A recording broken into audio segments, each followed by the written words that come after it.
Good morning, everyone. We were doing Geography Chapter 3rd, Our Changing Earth.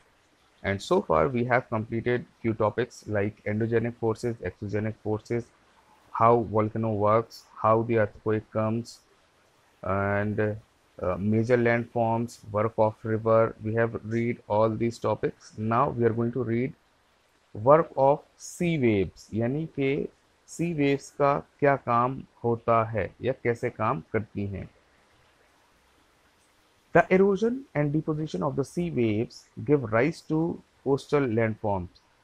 जो erosion होता है यानी मिट्टी का कटाव होता है, डिपोजिशन यानी कहीं पर जाकर ये मिट्टी जमती है, और ये जो सी वेव्स की बात कर रहे हैं यहाँ पर, अब मिट्टी की बात नहीं कर रहे हैं। The erosion and deposition of the sea waves gives rise to coastal landforms, यानी कि जो सी वेव्स होती हैं उनका इरोजन और डिपोजिशन होता है, उसकी वजह से जो कोस्टल एरिया होते हैं यानी कि समंदर के किनारे के जो एरिया होते हैं वहाँ पर कुछ लैंडफॉर्म, कुछ ज़मीनी सतह बन जाती है, और उसको क्या होता है, उसको राइज मिलती है यानी कि उठाव मिलता है। Sea waves continuously strike at the rocks. जो सी वेव्स होती हैं वो आप लोगों ने ऐसा देखा होगा मूवीज वगैरह में कि जो सी वेव्स होती हैं वो कंटिन्यूसली आकर इन जो बड़े बड़े पत्थर होते हैं इनसे टकराती हैं। तो क्या होता है, पढ़ते हैं आगे।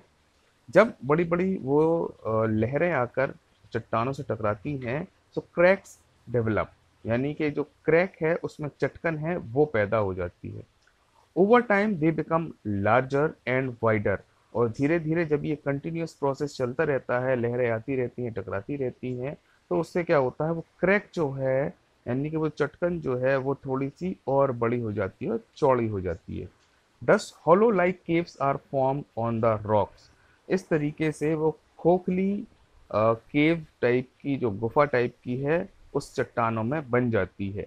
अब उसको क्या कहते हैं, उसको कहते हैं they are called sea caves. उनको क्या कहा जाता है, सी केव्स कहा जाता है। इस तरीके से आपको दिख रहा होगा, चट्टानों से बराबर ये लहरें आकर टकराती हैं जिसकी वजह से क्रैक डेवलप हो जाता है, और धीरे धीरे जब ये कंटिन्यूस प्रोसेस होता रहता है तो ये क्रैक्स जो हैं वो और चौड़े और गहरे अंदर तक हो जाते हैं। फिर क्या होता है उसके आगे, आगे पढ़ते हैं हम।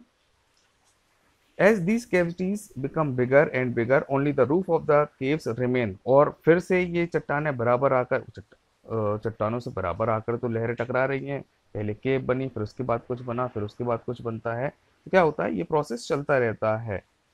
तो जो केव होती हैं, पहले निचला हिस्सा खोखला हुआ था, धीरे धीरे धीरे धीरे करके ऊपर का हिस्सा भी खोखला हो जाता है, और वो पूरा का पूरा एक आर पार लहरें आने जाने लगती हैं। इसको क्या कहते हैं, इसको कहते हैं सी आर्चेस। सी आर्चेस की पिक्चर मैं आपको दिखा दूं।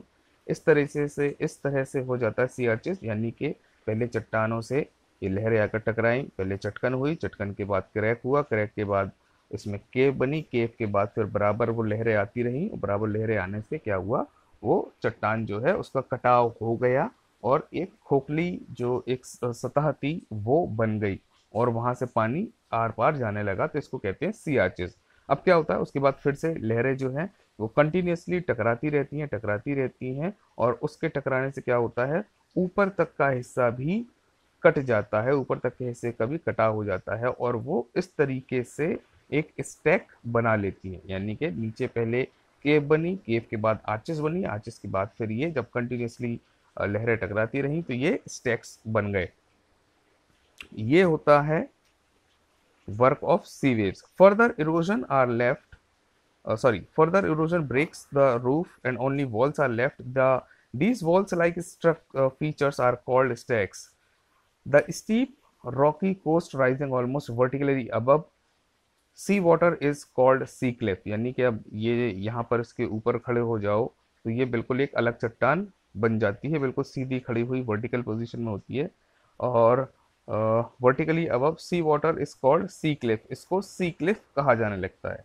The sea waves deposit sediments along the shore forming beaches. उसके साथ क्या होता है, ये सी वेव्स जो होती हैं वो छोटे छोटे सेडिमेंट्स जो होते हैं, कण होते हैं, उनको अपने साथ लेकर आती हैं और किनारे पर इकट्ठा करने लगती हैं, जिससे क्या बन जाता है, जिससे बीच बन जाते हैं। This was the work of sea waves. We will be doing work of ice tomorrow। till then, take care, bye bye।